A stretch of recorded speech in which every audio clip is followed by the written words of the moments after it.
What role did bird poop play in the Pacific War Theater? Well, it's important, and I say this so when people forget about this, but there was a time in our country's history where we needed fertilizer, and we needed it badly. And what we learned was that one of the greatest sources of fertilizer was bird poop, and they had originally discovered it in the early 19th century. Alexander von Humboldt, the German explorer, found it off the coast of Ecuador.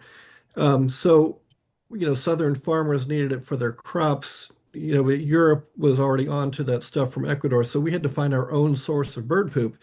Well, Midway Island, back in 1859, when it was first discovered by an American, even though it had been previously found by, several other Polynesian tribes, but the first American to land there, he comes across an island with literally hundreds of thousands of birds and no shortage of bird poop.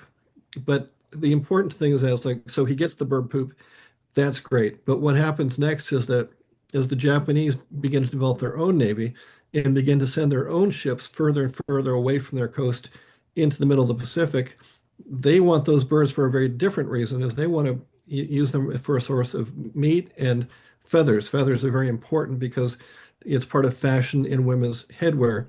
So you literally have the US wanting to hang on to Midway for one reason, and this is well before the war. And then the Japanese coming for a different reason. In other words, in 1903, Theodore Roosevelt had to send in the Marines to stop this dispute. So even though we have this battle for Midway, remember it gets its name because it's literally halfway between San Francisco and Tokyo. Um, the battle we have on June 4th, 1942, is the summation of almost a century of basically conflict between the US and Japan. So these birds did their patriotic duty for America. They did. They did. And I can't remember which president it was, but actually, don't underestimate the importance of bird poop because it actually was in one of the State of the Union addresses. They didn't call it the State of the Union address back then, but the president's message to Congress was basically like, find more bird poop. It's in our national interests. So that's a real thing. It's one of those things that you can't wipe from history. Nice. Well done.